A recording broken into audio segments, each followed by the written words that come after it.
వచ్చిన మీ అందరికీ మరొకసారి వందనాలు తెలియచేస్తూ హ్యాపీ ఫ్రెండ్షిప్ డే తెలియచేస్తూ దేవుని వాక్యాన్ని మీతో పంచుకుంటాను. చదవండి యోహాను సువర్తమానం 15వ అధ్యాయం 14వ వాక్యాన్ని నేను చదువుతాను. ఫస్ట్ మిగిలిన వాక్యాలన్నీ మీరు చదువుదురు కానీ. Okay, open your Bible, John chapter 15:14.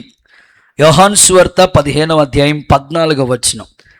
నాతో కలిసి చెప్పండి. నేను మీకు ఆజ్ఞాపించిన వాటిని చేసిన ఎడల మీరు నా స్నేహితులై ఉందురు. ఇంకొకసారి, మీరు నా స్నేహితులై ఉందురు. మీకు ఎంత బలం ఉందో అంత గట్టిగా చప్పట్లు కొడుతూ యేసయ్యకి మహిమ చెల్లించండి. గుడ్. ఈరోజు మన వాక్య సందేశం పేరు స్నేహితులు, ఫ్రెండ్స్. ఓ చక్కని దేవుని మాటల చేత దేవుడు మనలందరినీ బలపరచునుగాక.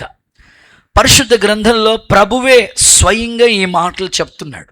ఓకే, దేవుడు తన శిష్యుల్ని ఏమని పిలుస్తాడంటే, ఇదిగో ఇక మిమ్మల్ని దాసులు అని పిలవను, ఇక దాసులుగా మీరు ఉండరు, ఇక మీదట నేను మిమ్మల్ని ఎలా పిలవాలనుకుంటున్నానంటే మీరు నాకు స్నేహితులై ఉంటారు.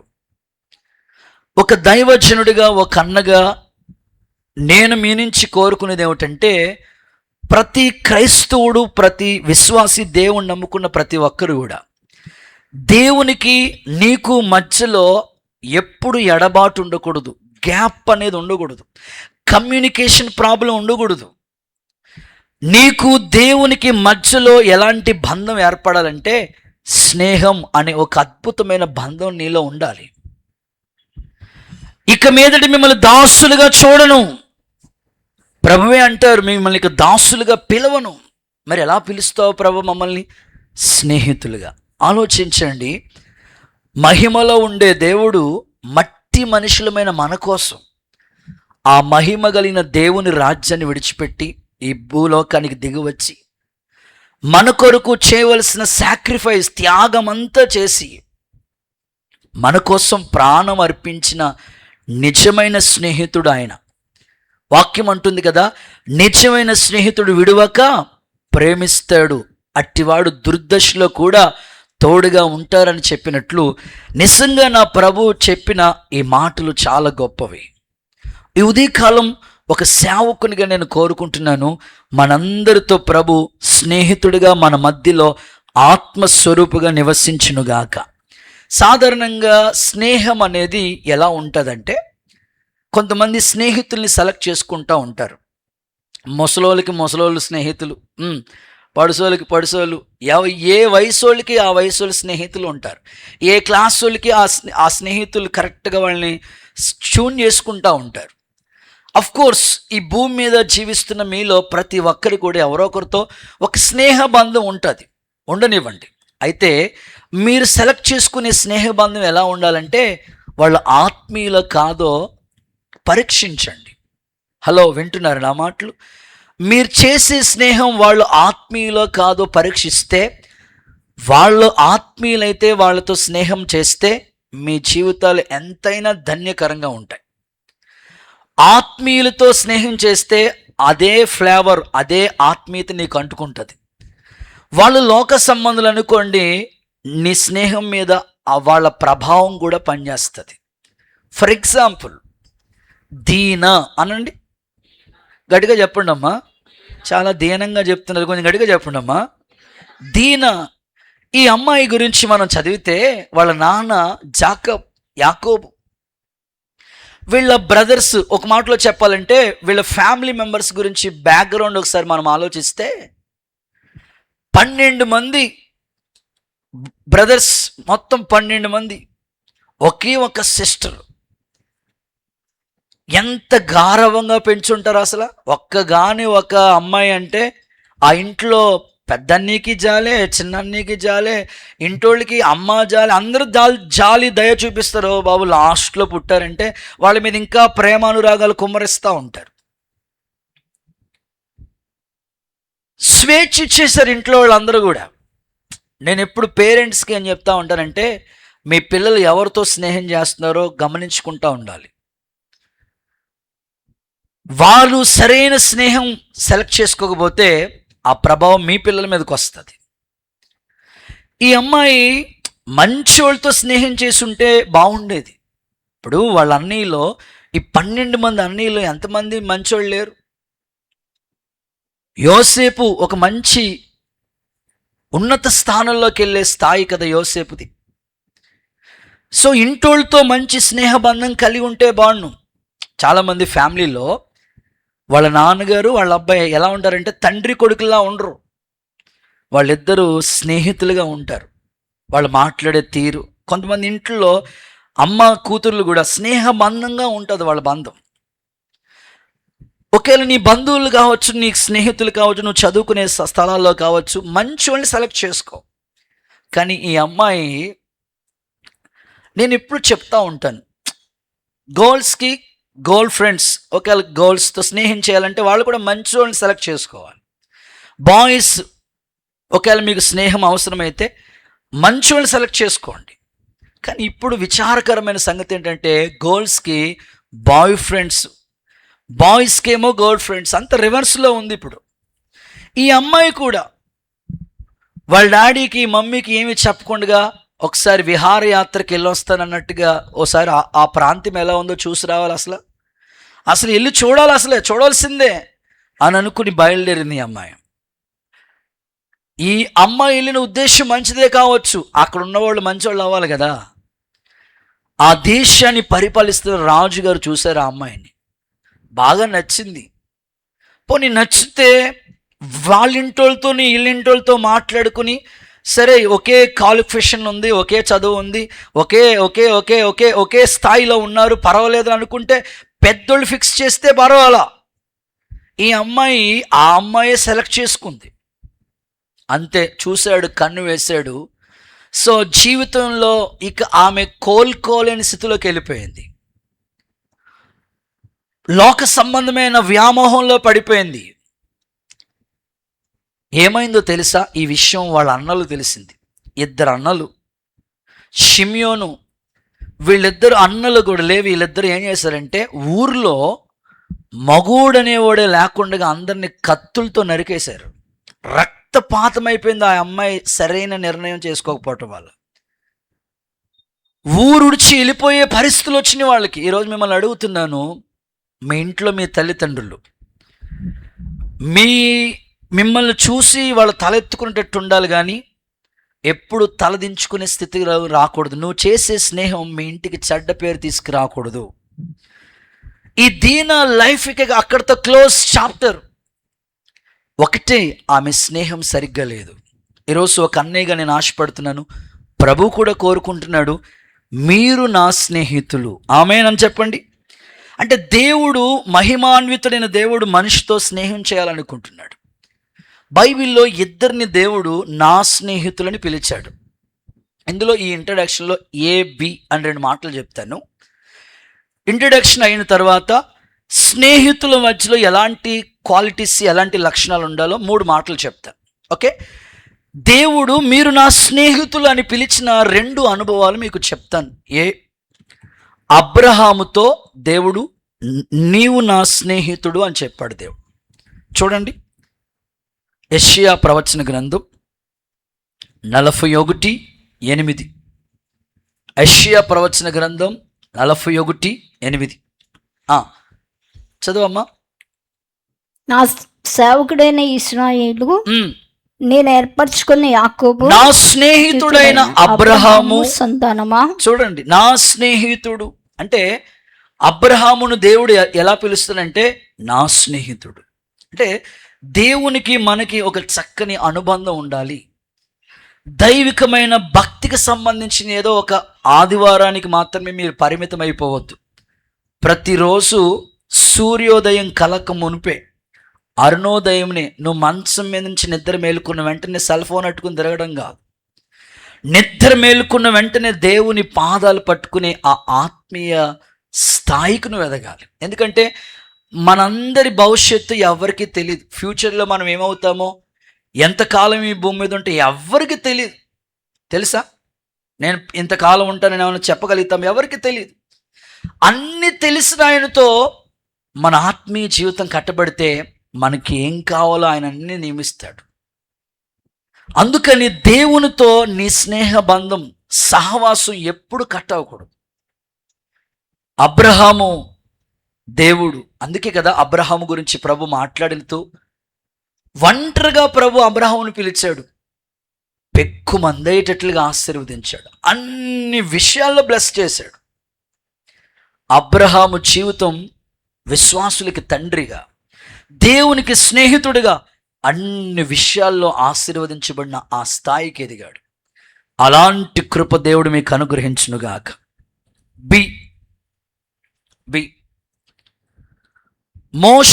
మోషేతో దేవుడు అంటాడు, నా స్నేహితుడైన మోషే. చూద్దాం నిర్గమాకాండం 33 అధ్యాయం 11వ వచనం. ఒక మనుష్యుడు తన స్నేహితునితో మాట్లాడినట్లు, ఒక మనుషుడు మరొక స్నేహితుడితో మాట్లాడినట్లు యెహోవా మోషేతో ముఖాముఖిగా మాట్లాడు. ఒక మనుషుడు తన స్నేహితునితో మాట్లాడినట్లు అంటే మోజెస్ దేవుడికి ఇద్దరి మధ్యలో ఉన్న బంధం స్నేహ బంధం. ఈ ఉదయకాలం ప్రభు మీకు అలాంటి అనుబంధాన్ని దేవుడు మీకు అనుగ్రహించునుగాక. ఒకసారి అందరూ ఆమేనని చెప్పండి. చేతులు ఊపుతో ఒకసారి హల్లెలూయా అని చెప్పండి. సాధారణంగా స్నేహం చేసేవాళ్ళు, వాళ్ళ స్నేహ బంధాలు ఎలా ఉంటాయంటే, డబ్బున్న వాళ్ళతో స్నేహం చేసేవాళ్ళు ఉంటారు, పేరున్న వాళ్ళతో స్నేహం చేసేవాళ్ళు ఉంటారు, పలుకుబడి ఉన్న వాళ్ళతో, ఇట్లాగా గొప్ప గొప్ప వారిని సెలెక్ట్ చేసుకుంటూ ఉంటారు. కానీ మోజెస్ కానీ అండ్ అబ్రహాము కానీ దేవునితో ఒక చక్కని ఆత్మీయ స్నేహ బంధాన్ని వాళ్ళు కలిగి ఉన్నారు. అందుకే మోషే గొప్ప నాయకుడయ్యే స్థానాన్ని దేవుడు అతనికి ఇచ్చాడు. ఇశ్రాయేలు ప్రజలను నడిపించడానికి ఒక నాయకుడిగా దేవుడు ఆయన ఎన్నుకున్నాడు. సో నీ జీవితం కూడా ఒక మంచి ఫ్యూచర్, భవిష్యత్తులో నువ్వు ప్రయోజకుడు అవటానికి అన్నీ తెలిసిన ప్రభువుకి నీ జీవితాన్ని అప్పగించుకుంటే నీ లైఫ్ ఆశీర్వాదకరంగా ఉంటుంది. అనేకులకి దేవుడు నిన్ను ఒక దీవెనకరంగా మార్చునుగాక. నమ్మితే అందరూ చప్పట్లు కొడితే ఒకసారి యేసయ్యకి మహిమ చెల్లిస్తారా? గుడ్. ఇప్పుడు స్నేహితుల మధ్యలో ఉండవలసిన 3 లక్షణాలు మీకు త్వరగా చెప్పి ఈ సందేశాన్ని ముగింపులోకి తీసుకురావాలని ఆశపడుతున్నా. స్నేహితుల మధ్యలో ఎలాంటి క్వాలిటీస్ ఉండాలి, ఒక వ్యక్తితో మనం స్నేహం చేసేటప్పుడు వాళ్ళ మధ్యలో ఎలాంటి స్నేహ బంధం ఉండాలి, ఎలాంటి లక్షణాలు ఉండాలో 3 మాటలు చెప్తాను, చదవండి. మొదటి మాట, సమూయేలు మొదటి పుస్తకం 18వ అధ్యాయం అండ్ మొదటి వచనం. సమూయేలు మొదటి పుస్తకం 18వ అధ్యాయం మొదటి వచనం. దావీదు సౌలుతో మాట్లాడు చాలించినప్పుడు ఓకే, యోనతాను హృదయం దావీదు హృదయంతో కలిసిపోయెను. ఓకే, యోనతాను దావీదును తనకు ప్రాణ స్నేహితునిగా భావించి అతన్ని ప్రేమించాను. ఓకే, మొదటి మాట ప్రేమ గల స్నేహితులు అనండి. మీ పక్కోళ్ళు మీ ఫ్రెండ్ అయి ఉంటే ఒకసారి చెప్పండి, ప్రేమ కలిగిన స్నేహం చేయని చెప్పండి. లోక ప్రేమ కాదు, దైవ ప్రేమ అని చెప్పండి. ఓకే, ప్రేమని అగాపే అని పిలిచారు. ప్రేమ అంటే అనేక విధాలుగా ఉంటుంది. యోనాతానేమో రాజుగారి కొడుకు, ఈ దావీదేమో గొర్రెల కాపరి. అసలు ఒక్కరికొకరికి ఆకాశానికి భూమికి అంత వ్యత్యాసం. కానీ ఈ యోనాతాను రాజకుమారుడైన రాకుమారుడు అని పిలువబడుతున్న యోనాతాను ఎవరిని స్నేహితుడిగా సెలెక్ట్ చేసుకున్నాడు తెలుసా? దావీదు. ఎందుకో తెలుసా? దావీదు ఎప్పుడు కూడా దేవుణ్ణి స్తుతిస్తా కీర్తనలు పాడుకుంటూ ఉండేవాడు. 7 సార్లు praise and worship, 3 times prayer. So ఇంత భక్తి కలిగిన దావీదుతో యోనాతానికి ఒక అద్భుతమైన స్నేహబంధం ఏర్పడింది. ఇంకా రాజకుమారుడు కూడా నేను రాజు సింహాసనం మీద ఉండాలనుకోవట్లేదు. ఏమనుకున్నాడు తెలుసా? దావీదుని రాజస్థానంలో కూర్చోబెట్టాలని, ఈ దావీదుకి వాళ్ళ నాన్న అంటే యోనాతాన్ వాళ్ళ ఫాదర్ సౌలు భయంకరంగా కనపడితే చాలు విషయ చూసి కనపడితే చాలు ఈటి విసిరి చంపేయాలని ప్రయత్నం చేశాడు.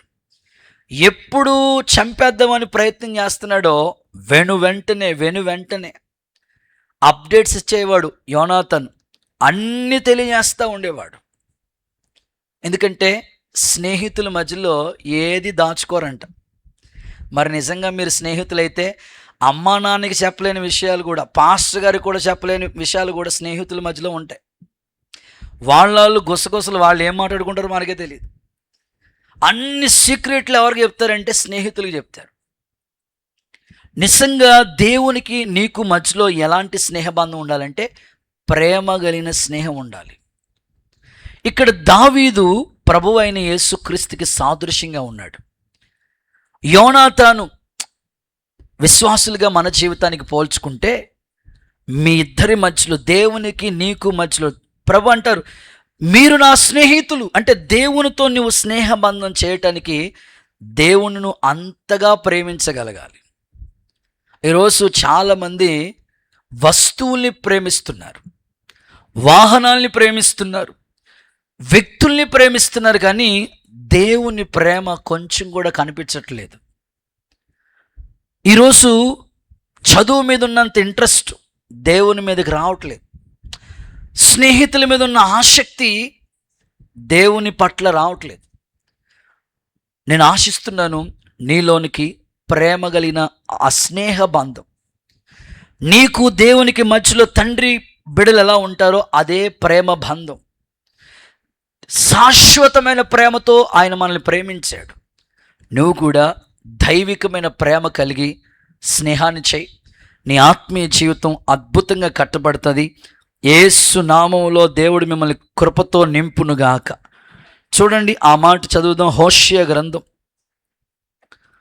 11వ అధ్యాయం 4వ వచనం చూడండి. హోషేయ గ్రంథం 11:4 పోనట్లుగా స్నేహ బంధములతో నేను వాడిని బంధించి స్నేహ బంధముతో నేను వాడిని బంధించి ఆకర్షించి తిని.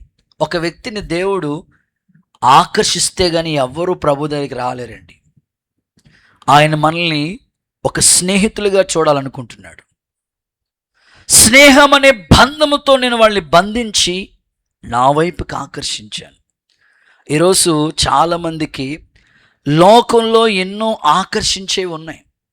నేను ఎప్పుడు చెప్తా ఉంటానండి, ఒక వ్యక్తి దేవుని మందిరానికి ఆలస్యంగా ఎందుకు వస్తాడు అని నేను మనసులో ఆలోచించినప్పుడు దేవుడు నాకు ఒక చక్కని ఆలోచన గుర్తుపెట్టాడు. అదేంటంటే, ఇదిగో నా వైపు చూడండి, నా చేతిలో ఉన్న హ్యాండ్ కర్చీఫ్ ఇది నేను పొరపాటున, ఇంకా వెళ్ళలేదు, నా వైపు చూడండి. హలో గౌతమ్ మహారాజా చూడండి, పొరపాటున దేవుడి దేవాల నేను అంతరిక్షానికి వెళ్ళాను అనుకోండి. ఏంటి మీరందరూ సీరియస్గా చూస్తున్నారు? వెళ్ళలేదు, వెళ్ళాను అనుకోండి. ఎందుకంటే ఇప్పుడు అందరూ అక్కడక్కడ ఇల్లులు కట్టుకున్నారు కదా, ఏదో చేసుకున్నారు కదా, చూద్దామని నేను కూడా ఒకసారి నన్ను ఎవరైనా మీలాంటి వాళ్ళు పాపం తీసుకెళ్లారనుకోండి. అంతరిక్షంలోకి వెళ్ళినప్పుడు ఈ కర్చీఫ్ నేను అక్కడ వేసాను అనుకోండి, అక్కడి నుంచి భూమి మీదకి కిందకు వస్తుందా రాదా? సోపండమ్మా వస్తుందా రాదా? సరే మీకు ఇద్దరికి పోటీ పెడతాను, అన్యోళ్ళని అడుగుతాను.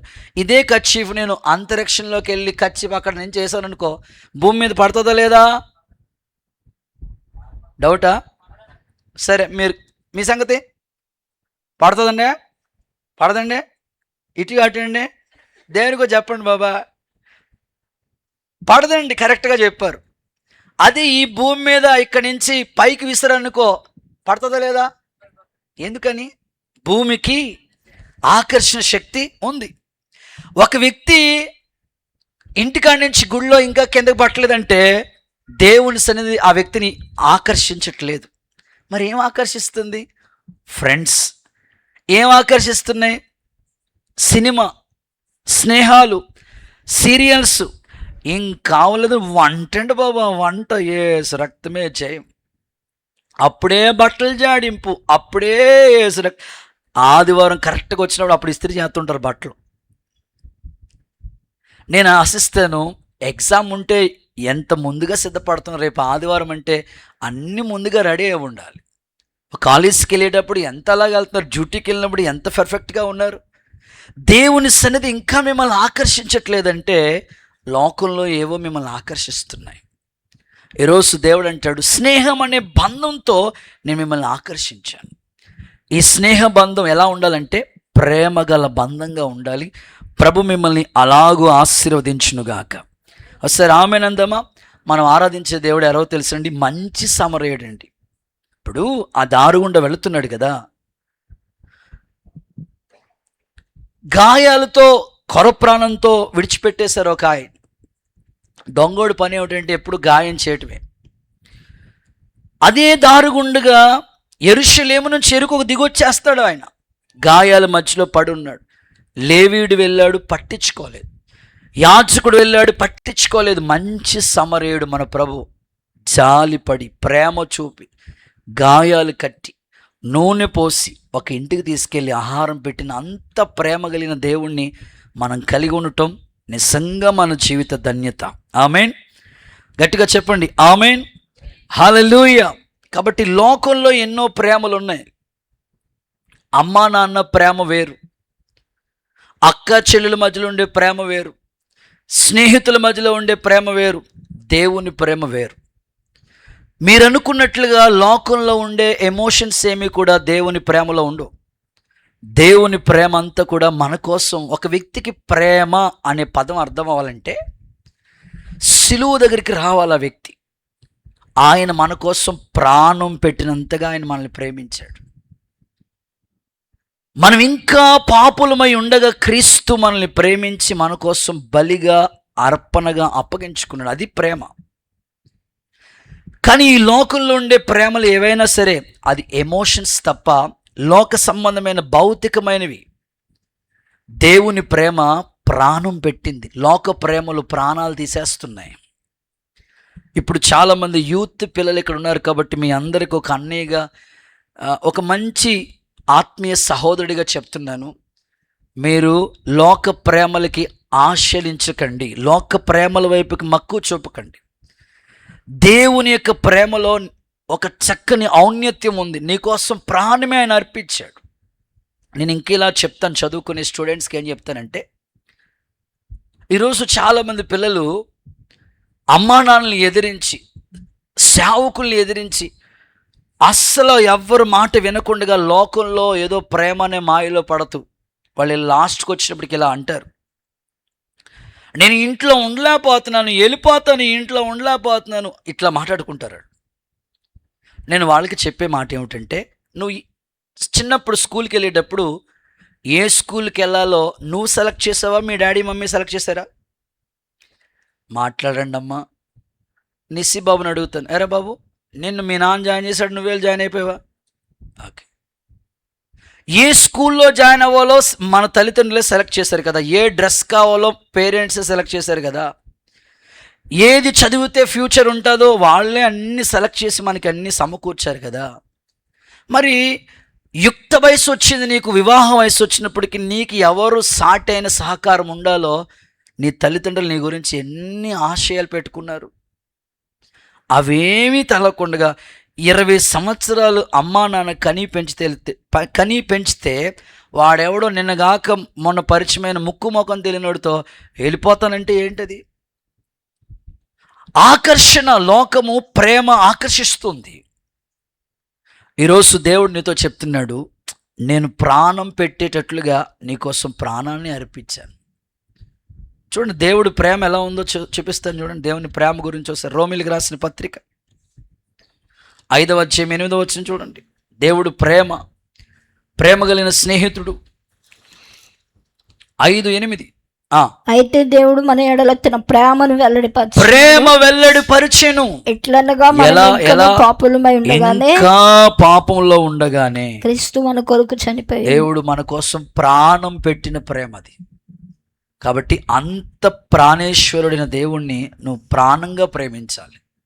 నీకోసం ఆయన ప్రాణం ఇచ్చేసాడు కనుక ఆయన్ని ప్రేమించే విషయంలో నీ అనుబంధం దేవుడికి ఎప్పుడు నువ్వు దూరంగా ఉండకూడదు. యేసు నామములో కృప మిమ్మల్ని విస్తరింప చేయునుగాక. ఒక చిన్న ఉదాహరణ చెప్తాను. ఒక ఇద్దరు స్నేహితులు పార్క్ వెళ్ళారంట. నేను చెప్తున్నాను కదా, లోకంలో ఉండే స్నేహాలు ఎలా ఉంటున్నాయో. జంటలు ఇప్పుడు బాయ్స్ ఫ్రెండ్షిప్ చేయట్లేదు, గర్ల్స్ ఫ్రెండ్షిప్ చేస్తున్నారు. ఇద్దరు స్నేహితులు వాళ్ళు వెళ్ళారంట, ఒక జంట. వెళితే అక్కడికి వెళ్ళిన తర్వాత వాళ్ళు అనుకున్నారట, పార్క్ వెళ్ళిన తర్వాత వాళ్ళు అనుకున్నారట, టైం పాస్కి ఏదైనా స్నాక్స్ అట్లాంటివి తీసుకుని వెళ్తే బాగుంటుంది కదా అనుకున్నారట వాళ్ళు. సరే అనుకుని చికెన్ షాప్ దగ్గరికి వెళ్ళారు. అక్కడ ఒక రెస్టారెంట్ ఒకటి ఉంటే అప్పుడే చికెన్ ఫ్రై చేస్తూ ఉన్నాడు.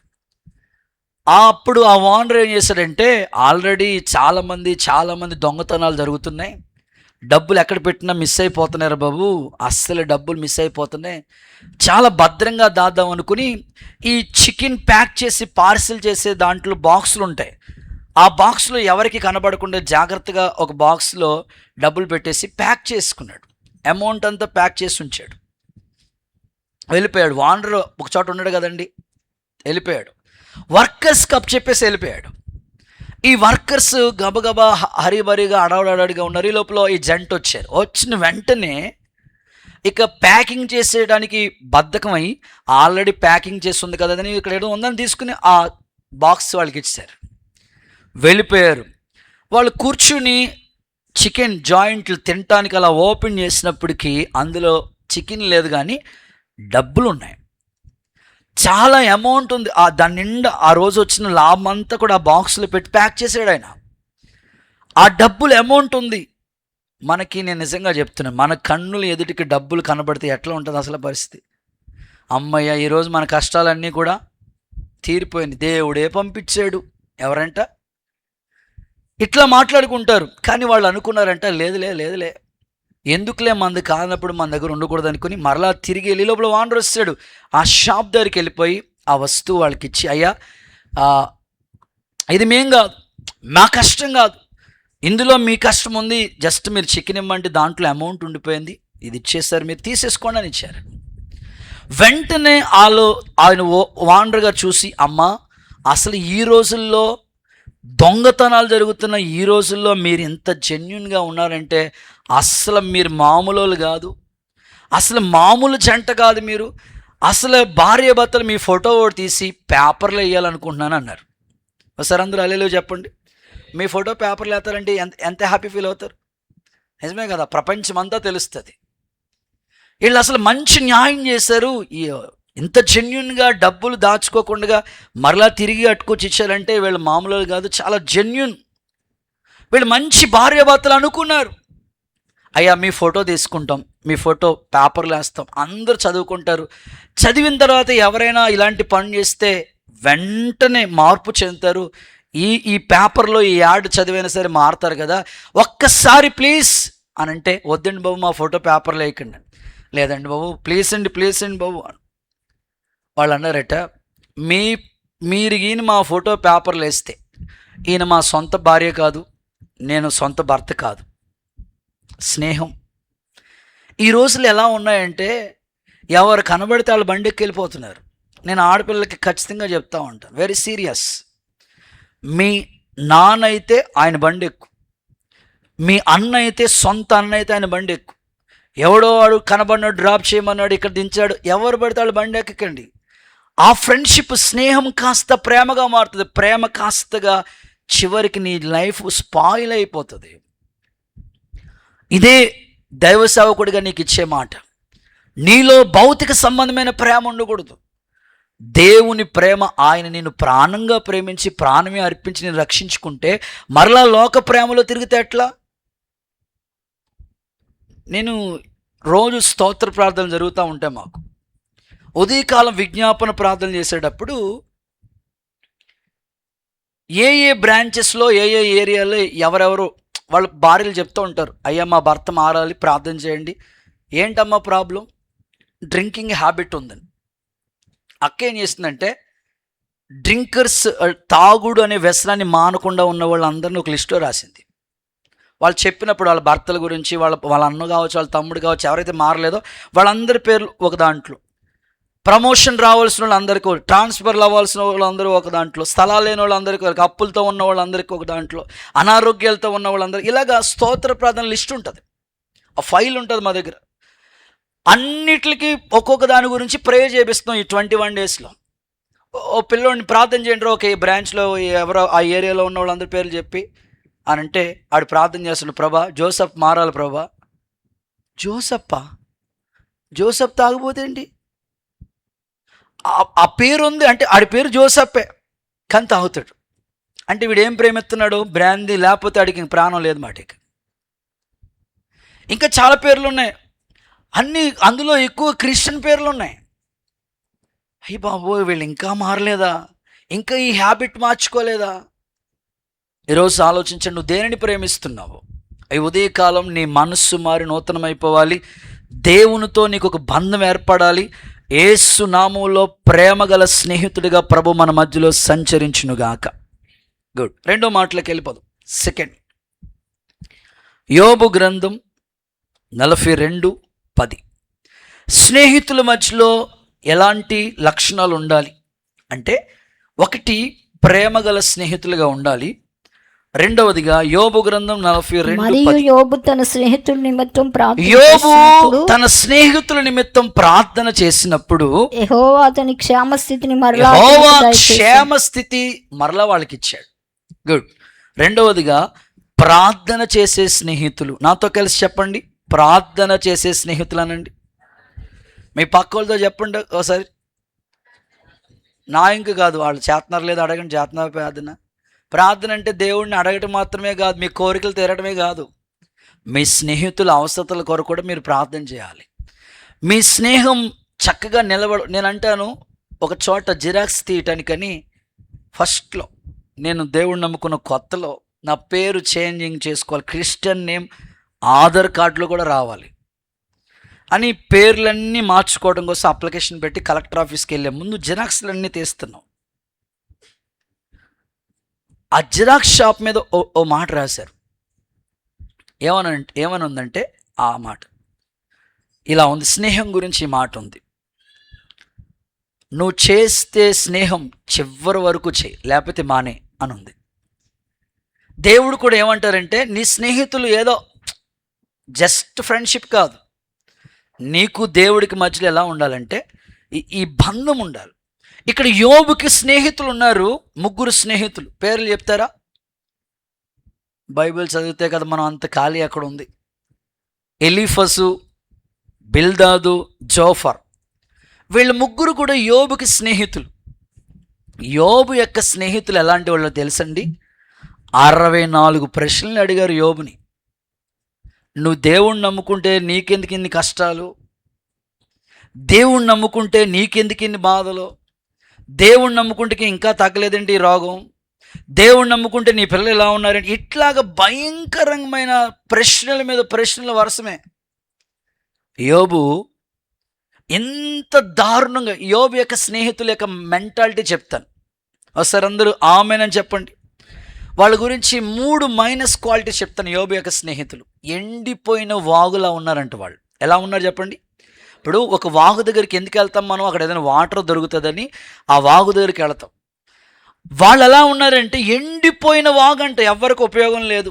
ఎండిపోయిన వాగు ఎవరికి ఉపయోగపడుతుంది? ఎవరికి యూజ్ ఉండదు.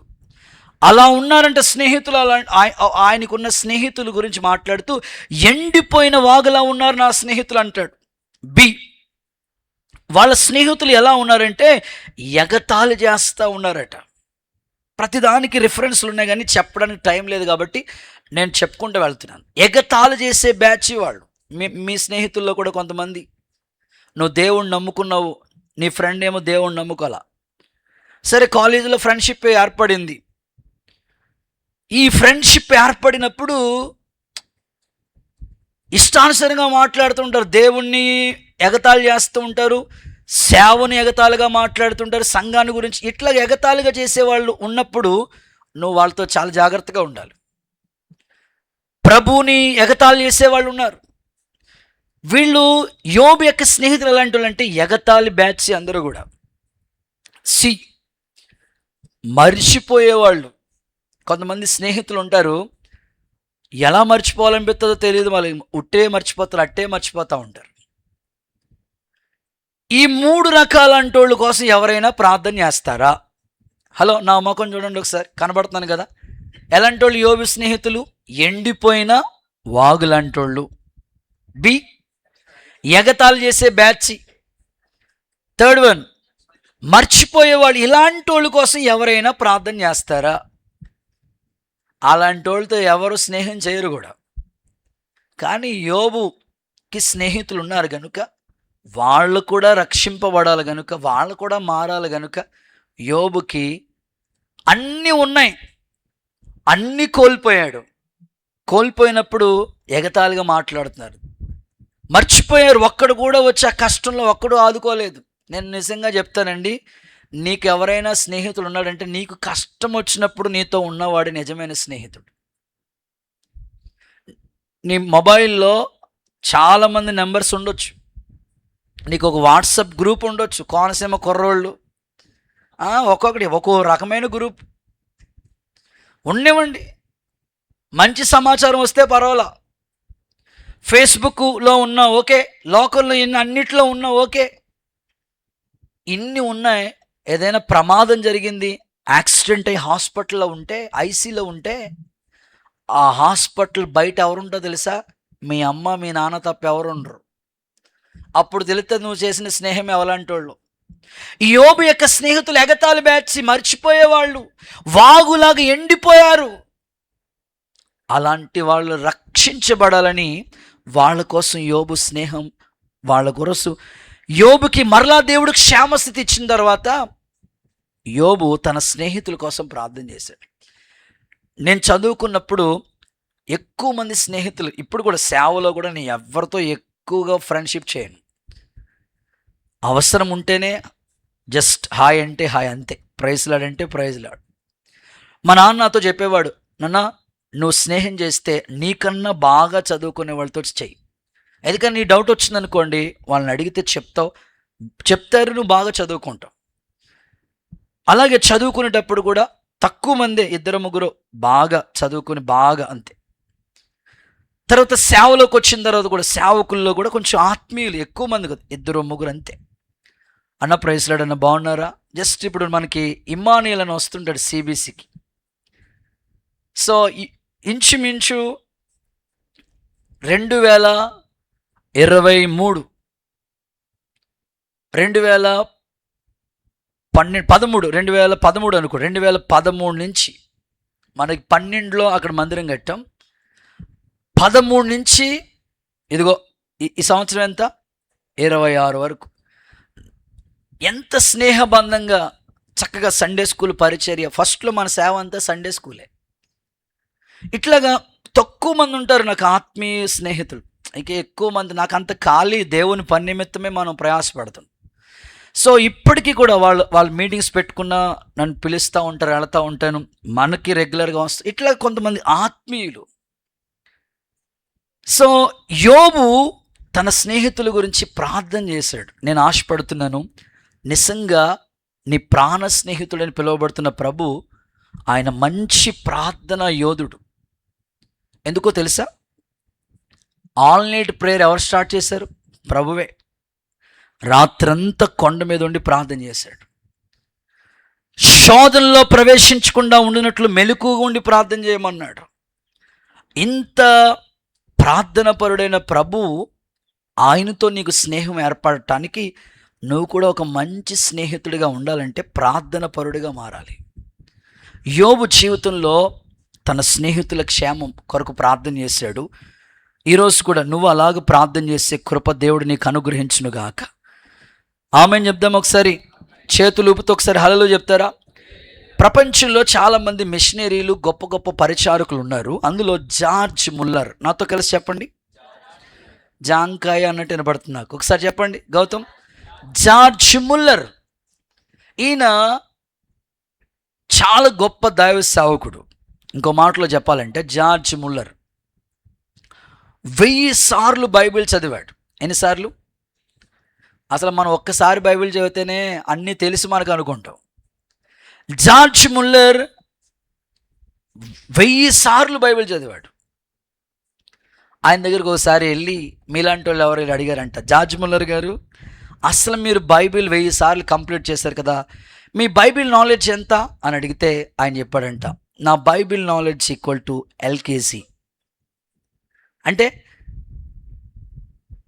ఫస్ట్లోనే ఉన్నాడు, ఇక ఫస్ట్ క్లాస్లో కూడా రాలి, ఎల్కేజీ, ఆ తర్వాత యూకేజీ, తర్వాత అరకేజీలోకి వస్తాడు. అలాగా అంటే ఎంతగా తగ్గించుకున్నాడు చూడండి ఆయన.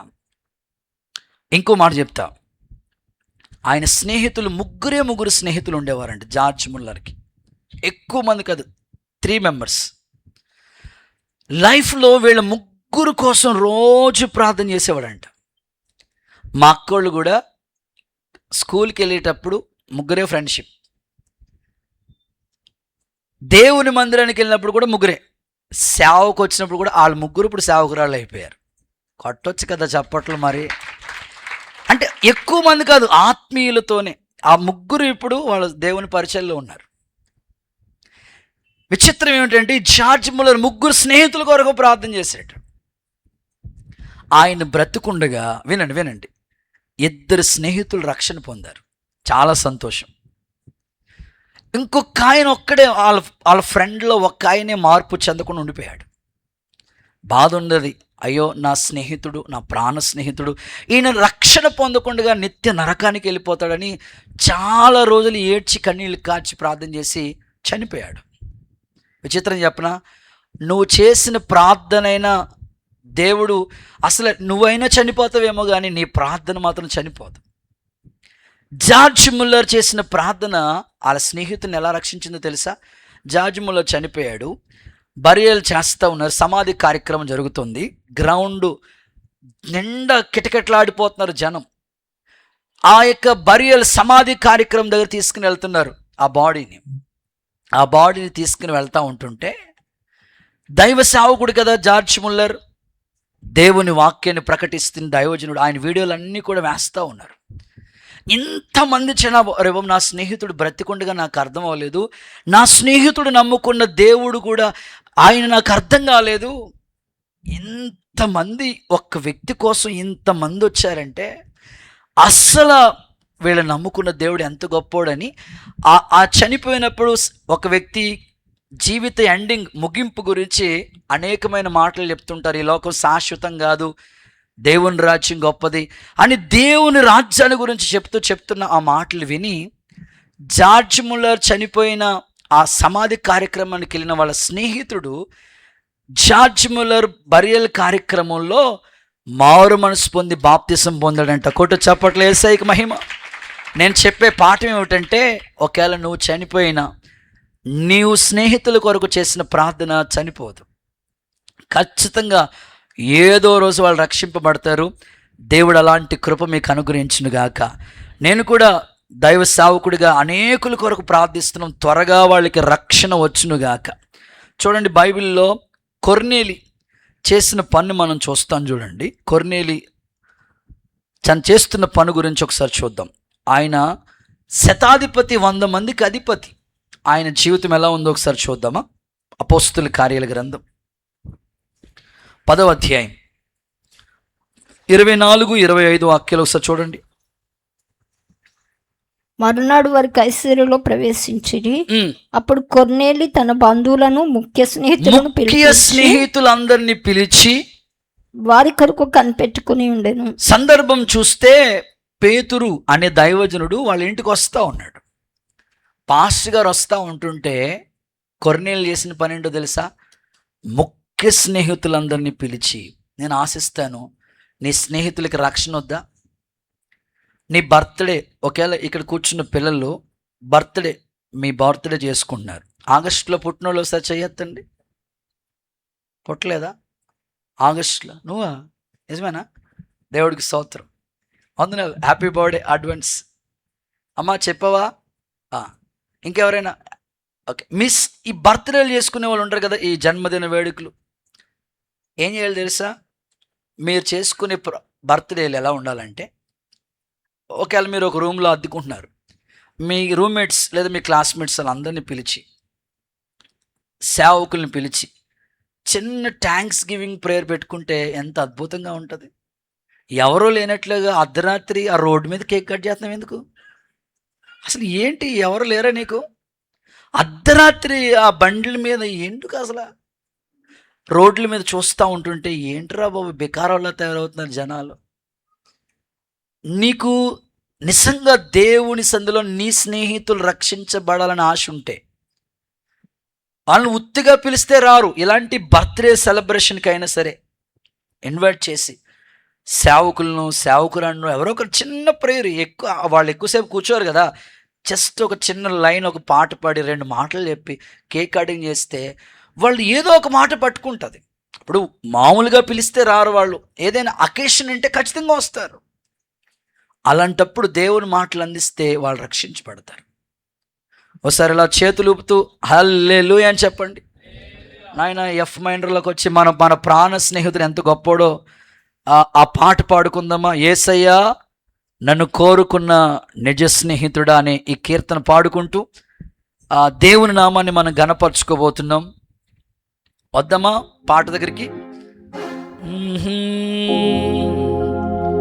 యేసయ్యా నన్ను కోరుకున్న నిజ స్నేహితుడా, నీ యౌవన రక్తము కాచి నీ ప్రేమ ప్రపంచములో చేర్చినావు. 1 2 3 యేసయ్యా నన్ను కోరుకున్న నిజ నీ యౌవన నీ ప్రేమ ప్రపంచము నిన్ను వీడి జీవింప నిన్ను ఆరాధింప మహిమందిరా చేతుల పైకెత్తి నిన్ను వీడి జీవింప నిన్ను ఆరాధింప మహిమందిరాన కొలువైన నా వరమా. యేసయ్యా నన్ను కోరుకున్న నిజ స్నేహితు నీ యౌవన నీ ప్రేమ ప్రపంచములో చేర్చినావు. అందరూ చప్పట్లు విశ్వాసంతో ప్రభునామాన్ని గణపరుద్దాం.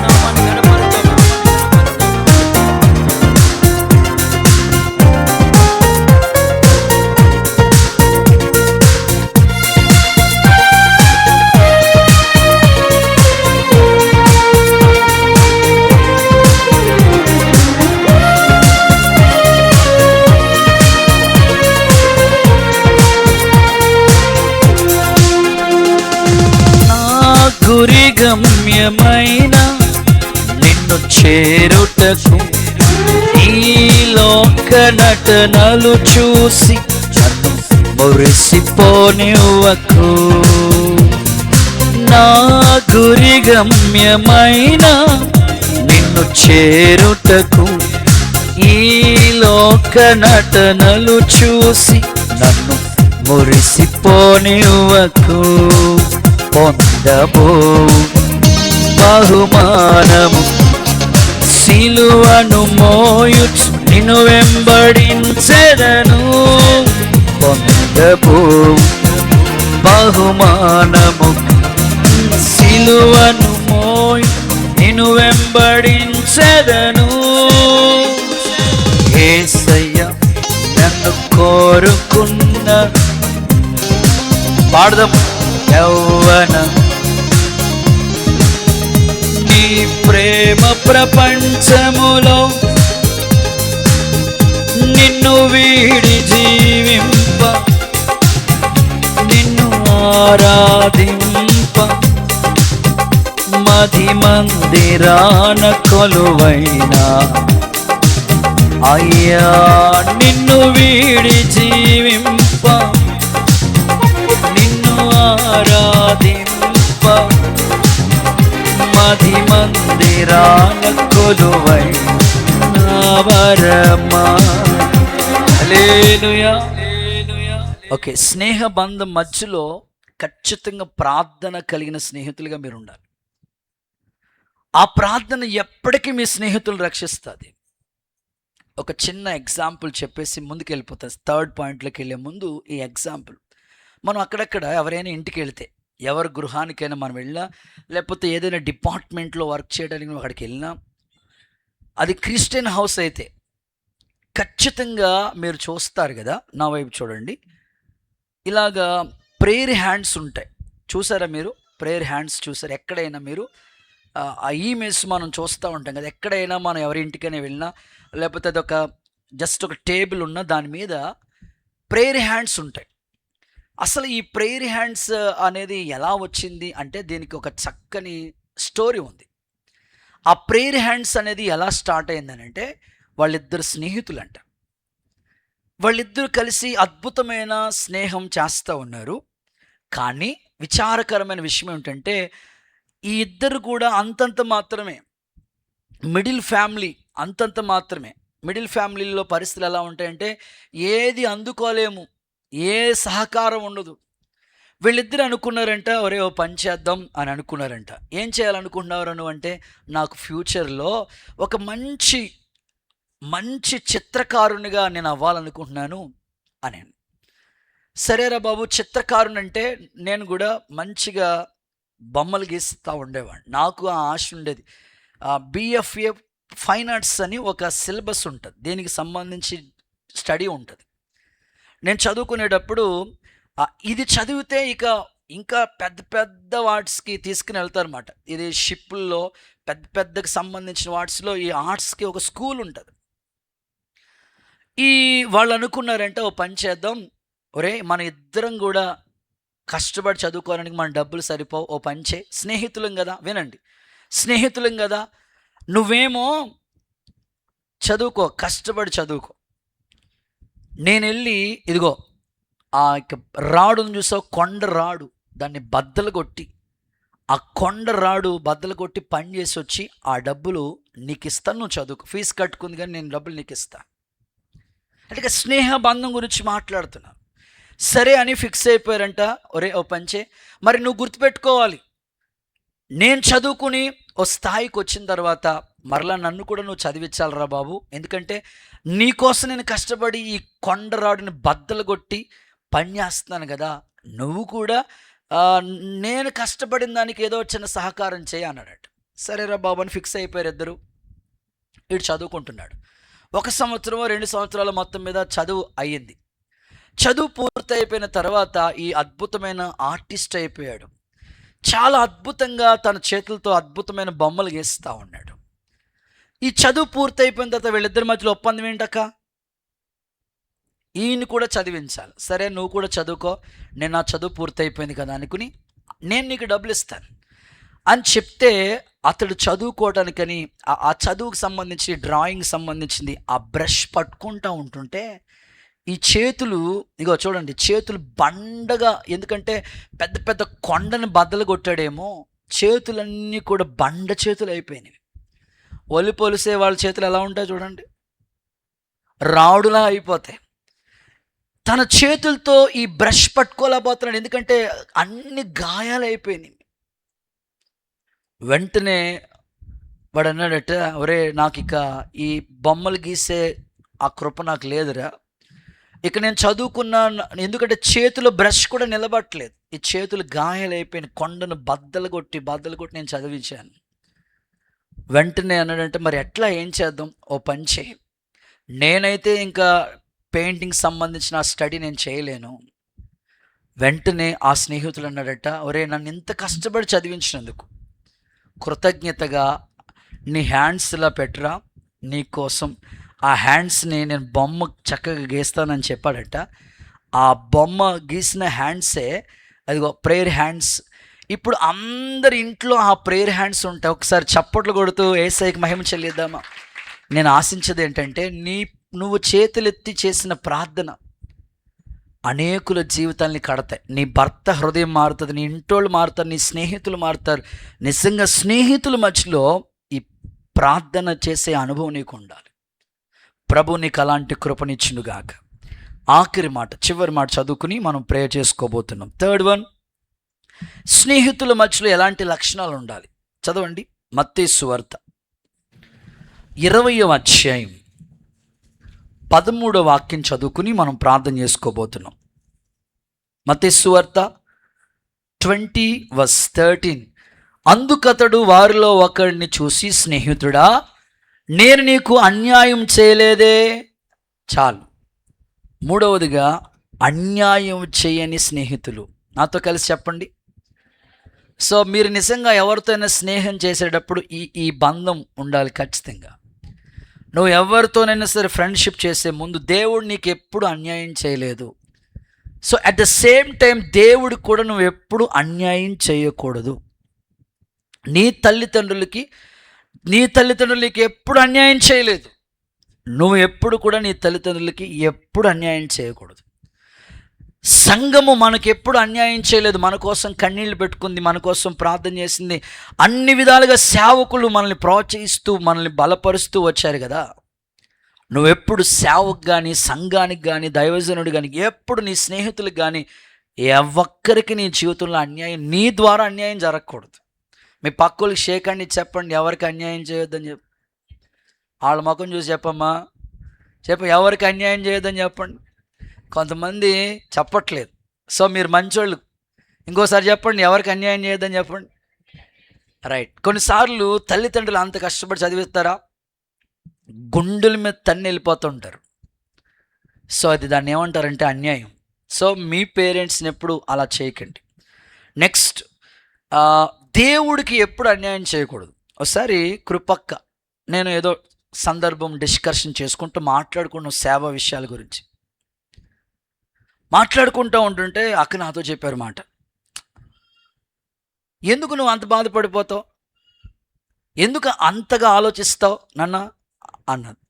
లేదక్క, ఇది సేవ కదా, ఏదో మనం దేవుని మన తల్లిదండ్రులు సేవకులు కాదు, మా నాన్నగారు ఏం పాస్టర్ కాదు, మా అమ్మ పాస్టర్మ కాదు. నాకు నలుగురు మామయ్యలు, వాళ్ళు నలుగురు ఉద్యోగం చేసుకుంటున్నారు. నేను కూడా ఉద్యోగం చేయాలని దేవుడు సేవకు పిలిస్తే ఆయన సేవకు వచ్చాం. మరి ఇంత ఘనమైన సేవ జరిగేటప్పుడు ఎక్కడ మిస్టేక్స్ జరగకూడదు కదా. ఇట్లా జరుగుతుంది ఎందుకు? అదే కొంచెం మనసంతా గాయంగా బాధ కింద ఉందంటే అక్క నాతో చెప్పిన మాట ఏంటంటే, వాడు నిన్ను మోసం చేయలా, దేవుణ్ణి మోసం చేశాడు. దేవుణ్ణి మోసం చేసి ఎవరు బాగుపడతారు చెప్పు? అప్పుడు నా మనసు ప్రశాంతమైంది. స్తోత్రం. నిజమే కదా, దేవుణ్ణి మోసం చేస్తే ఎవరు బాగవుతారు? మీ పక్కలతో చెప్పండి, దేవుడికి ఎప్పుడు అన్యాయం చేయదని చెప్పండి. చెప్పట్లేదు, ఏసు రక్తమే చేయు. సో మీ జీవితంలో అన్యాయం అనేది అసలు మీ దగ్గరికి రాకూడదు. ఎందుకంటే దేవుడు నీ కోసం ఎన్నో చేశాడు, చేయవలసినంత చేసేసాడు. మరి అలాంటి దేవుడిని నువ్వు నమ్మి ఏదైనా నీకు ఒక పని అప్పు చెప్పాడు అనుకో, ఏదైనా ఒక బాధ్యత అప్పగించాలనుకోండి, అది నమ్మకంగా చేసుకుని వెళ్ళిపోవడమే. అంతేగాని ఎక్కడ దేవుని నామానికి అవమానం అనేది రాకూడదు. ఇప్పుడు అన్యజనుల మధ్యలో మనం నడుస్తూ ఉంటాం. అన్యజనుల మధ్యలో మనం ఉన్నప్పుడు అందరూ, నువ్వు బైబిల్ చదువుతుంటే నిన్ను అందరూ చదువుతూ ఉంటారు. అందుకని ఏ ఒక్కరికి మన ద్వారా అన్యాయం అనేది జరగకూడదు. అవసరమైతే దేవుని ప్రేమను బట్టి వాళ్ళని క్షమించి దేవుని ప్రేమను వాళ్ళతో పంచండి. దేవుడు ఖచ్చితంగా వాళ్ళ హృదయాల్ని తెరుచునుగాక. గట్టిగా ఒకసారి ఆమేనని చెప్పండి. ఎందుకు బ్రదర్ మీరు అన్యాయం చేయకూడదు అంటున్నారంటే, నువ్వు గీన అన్యాయం చేసావు అనుకో, అదే అన్యాయం నీకు కూడా జరుగుతుంది. ఇప్పుడు యాకోబు మోసం చేశాడు. ఎవరిని? వాళ్ళ అన్నని. ఆశీర్వాదం కొట్టేయాలని వాళ్ళ అన్నని మోసం చేసి ఆశీర్వాదం, జ్యేష్ఠత్వం సంపాదించుకున్నాడు. వాళ్ళ తండ్రిని మోసం చేశాడు, వాళ్ళ మాంగారిని. యాకోబు అంటేనే మోసగాళ్ళకి మోసగాడు. అమ్మయ్య హ్యాపీ రా బాబు, అందరిని మోసం చేసి హ్యాపీగా ఉన్నాను అనుకున్నాడు. విచిత్రం చెప్పనా, తలంత అనేవాడు ఉంటే అదేదో ఉంది కదా, వాళ్ళ మాంగారు, వచ్చిన మాంగారు ఇంకా సూపర్ మాట. స్తోత్రం చెప్పండి. పిల్లనిస్తానన్న ఆయన జబ్బు కళ్ళావుని ఇచ్చాడు. ఏంటి మామయ్య ఇలాంటి పిల్లనిచ్చావో? అల్లుడా ఇంకో 7 సంవత్సరాలు, మళ్ళీ ఇంకో సంవత్సరాలు, 7 సంవత్సరాలు, అంతే. యాకోబుకి అర్థమవుతుందన్నమాట, ఎందుకు ఇలా జరిగింది, ఆ రోజు నేను మోసం చేశాను కదా. ఈరోజు ఈ వాక్యం వింటున్నప్పుడు నీ జీవితంలో ఏదైనా జరగకూడని సిచ్యువేషన్ జరిగిందేమో, అంటే చదువులో కావచ్చు, ఉద్యోగంలో కావచ్చు, ఇంట్లో కావచ్చు, ఏదో నువ్వు అనుకోని ఎక్స్పెక్టేషన్లో లేనిది ఏదో నువ్వు ఏదో బాధపడుతున్నావు, కష్టం నీకు ఎదురొచ్చింది. అక్కడ ఆగిపోయి అసలు ఈ కష్టం ఎందుకు వచ్చింది ఒకసారి వెనక్కి తిరిగి ఆలోచిస్తే ఎక్కడో ఏదో చిన్న మిస్టేక్ జరిగి ఉంటుంది. అందుకే ఈ ఈ సంభవం మనకు జరుగుతుందని అక్కడికి వచ్చి ఆగి నువ్వు ప్రార్థనలో గుర్తు చేసుకొని కన్నీళ్ళు పెట్టుకుని, ప్రభా మన్నించయ్యా, ఏదో ఆవేశంలో ఏదో అనుకోకుండా జరిగిన సందర్భం అది, మన్నించయ్యని దేవుని పాదాలు పట్టుకుని కాళ్ళు పట్టుకుని ఏడ్చి ప్రలాపిస్తే దేవుడు నిన్ను మరలా క్షమించి నీ మీద కృప విస్తరింపచేయునుగాక. ఆమేనండి. హుషారుగా హల్లెలూయా చెప్పండి. చూడండి, ఒక వాక్యం చదివిస్తా. రాజుల మొదటి గ్రంథం 8:31 చూడు. మొదటి రాజులు 8:31. ఎవడైనాను తన పొరుగువానికి అన్యాయం చేయగా అతని చేత ప్రమాణం చేయించుటకు అతని మీద ఒట్టు పెట్టబడిన ఎడల అతడు ఈ మందిరం అందున్న నీ బలిపీఠం ఎదుట ఆ ఒట్టు పెట్టినప్పుడు, సందర్భం చూడండి, ఎవడైనాను పొరుగు వారికి అన్యాయముగా ప్రమాణం చేయించుకొనగా, అంటే ప్రమాణ విషయంలో కూడా అసలు అన్యాయం అనేది జరగకూడదట. ఓకే, సో మీ కుటుంబాల్లో మరి అనేక సార్లు మీ కుటుంబాల్లో కొన్ని ప్రమాణాలు చేసుకుంటారు, దేవుడి దగ్గర కొన్ని ప్రమాణాలు చేసుకుంటూ ఉంటారు. ఇలా వ్యక్తిగత జీవితంలో మీ పర్సనల్ లైఫ్ కావచ్చు, ఎప్పుడు దేవుని ఎదుట మనకి అన్యాయం జరగకుండా, ఆయనకి ఎప్పుడు బైబిల్ ఎలా ఉంటుంది, యోబు గ్రంథంలో అంటాడు కదా, దేవుడు అన్యాయం చేయుట అసంభవం. గుర్తుపెట్టుకోండి, దేవుడు నీకు ఎప్పుడు అన్యాయం చేయడు. అలాంటిది దేవునికి కూడా అన్యాయం అనేది జరగకూడదు. ఒక చిన్న ఎగ్జాంపుల్ చెప్పి ప్రభు బల్లారాధనలోకి మనం వెళ్ళిపోదాం. ప్రస్తుత కాలంలో దొంగతనాలు ఎక్కువ జరుగుతున్నాయి, పట్టపగలే జరుగుతున్నాయి. సాధారణంగా దొంగతనాలు చేసేవాళ్ళు ఎలా ఉంటారంటే, కొంతమంది ఇదిగో ఈ యాపిల్ లాంటి వాళ్ళు, ఈ ఇంత ఏజ్లో ఉంటారు ఆ పిల్లలు. వాళ్ళు ఏం చేస్తారంటే, బండి అక్కడ ఉన్నదా, ఆ బండి ఓనర్ చూస్తాడు, అటు వెళ్ళిపోయాడా, పెట్రోల్ బాటిల్ నిండా నింపేసుకుని వెళ్ళి అమ్మేసుకుంటారు. వాళ్ళ దగ్గర డబ్బులు లేవన్నమాట. పెట్రోల్ దొంగతనాలు చేసేవాళ్ళు ఉన్నారు. Next purse. ఆ మధ్యకాలంలో చదువుకునే పిల్లలు పాపం వాళ్ళ దగ్గర ఏముంటాయి, అమ్మ ఏమైనా ఉన్నాయి మన దగ్గర, ఫోన్పేలో డబ్బులు ఉన్నాయన్నయ్య. పర్సులో పెద్దగా చదువుకునే పిల్లల దగ్గర వాళ్ళ దగ్గర ఏం డబ్బులు ఉంటాయి, వాళ్ళు పర్స్ కొట్టేసింది ఒక ఆడు గుళ్ళోకి వచ్చి. సాధారణంగా ఇలాగ డబ్బులు దొంగతనాలు చేసేవాళ్ళు ఉంటారు, బంగారం కొట్టేసే వాళ్ళు ఉంటారు. ఇలాగా చిన్న చిన్న దొంగతనాలు జరుగుతుంటాయి. ముగ్గురు స్నేహితులు అంట, వాళ్ళందరూ కలిసి ఒక పక్కా ప్లాన్ చేసుకున్నారు. ఒక ఇంటిని దోచేద్దాం, అసలు ముగ్గురు షేర్ చేసుకుందాం అనుకున్నారు. అనుకుంటే మొత్తం మీద ఎవరు లేరు, పట్టుపగటలే ఆ ఇంటిని కబ్జా చేస్తారు. బంగారం ఉంది, అందులో డబ్బు ఉంది, అన్నీ ఉన్నాయి. అన్నీ దొంగతనం చేసి ఒక చోటకి ఎవ్వరు లేని ఒక ఏరియాకి వెళ్ళి అక్కడ ఉన్నారు. పంచుకోవాలన్నమాట. ఇప్పుడు పంచుకునే ముందు ఏదైనా తిందాం, మరి ఇంత డబ్బులు వచ్చినాయి కదా బిర్యానీ తిందాం అనుకుని ఇద్దరు వ్యక్తులు, ఒరే నువ్వు ఇక్కడే ఉండరా, మేమిద్దరు వెళ్ళి సెంటర్లోకి వెళ్ళి మంచి గుమగుమలు వచ్చే బిర్యానీ తీసుకుని వస్తామని చెప్పారట. ఆ ఇద్దరు వెళ్ళారు. ఇద్దరు బిర్యానీ కట్టించుకుంటా ఉన్నారు, తీసుకున్నారు. వచ్చే దారిలోనే ఒకడిని కత్తి తీసుకుని వాళ్ళ స్నేహితుడు డబ్బు కోసం ఆశించి పొడిచేశాడు. ఆడు మధ్యలోనే చచ్చిపోయాడు. ఈడు బిర్యానీ ప్యాకెట్ అట్టుకొస్తా ఓ పని చేద్దాం, ఇందులో విషం కలిపేద్దాం, అక్కడ ఒకడే ఉన్నాడు కదా, ఈ బిర్యానీ వాడికి ఇచ్చేస్తే వాడు హడావుల్లో తినేస్తాడు, మిగిలిన ఆస్తి అంతా ఎవరికే. చూడండి ఎంత దారుణంగా క్రూయల్ మైండ్ పనిచేస్తుందో చాలామందికి సాతానుగాడు. ఓ పని చేద్దాం వెంటనే అని అనుకుని చెప్తున్న వెంటనే ఆ బిర్యానీలో విషయం కలిపేసి పట్టుకుని వెళ్తా ఉన్నాడు. అరే కూర్చోరా అన్నాడు, కూర్చున్నా. తినరా బాబు అన్నాడు. వాడు చాలా తెలివైనోడు మాట. వాడింకా మాస్టర్ ప్లాన్ వేసుకున్నాడు మాట. విచిత్రమైన సంగతి ఏంటంటే, ఒరే నువ్వు ఈ బిర్యానీ తినే ముందు ఈ కూల్ డ్రింక్ తాగరాని అడిగిచ్చాడు. విచిత్రమైన సంగతి ఏంటంటే, ఈ కూల్ డ్రింక్లో కూడా విషయం కలిపేశారు. వీడు డ్రింక్ తాగాడు, వీడు బిర్యానీ తిన్నాడు, మొత్తం ఇద్దరు అవుట్. ఆ బంగారం ఆ యొక్క డబ్బు అక్కడే వదిలి. చూడండి, అన్యాయం వల్ల వాళ్ళ ప్రాణాలు కోల్పోయారు. ఏది పట్టుకెళ్ళమండి. సో మనం చేసిన క్రియలే మనతో వస్తాయి. కాబట్టి సేవకునిగా ఈ ఉదయకాలం స్నేహితుల మధ్యలో ఉండవలసిన 3 లక్షణాలు మీకు చెప్పండి. ప్రార్థన చేసుకుందాం. నెంబర్ 1, ప్రేమ గల స్నేహితులు. నెంబర్ 2, ప్రార్థన గల స్నేహితులు. నెంబర్ 3, అన్యాయం చేయని స్నేహితులు. ఈ విధంగా నడిపించబడండి. దేవుడు కృపలో మనలందరినీ ఆయన స్నేహితుడిగా మార్చి దేవుని కృపలో వర్ధిల్ల చేయునుగాక. అందరూ ప్రార్థన చేసుకుందాం. అందరం ఒకసారి అలాగే లేచిన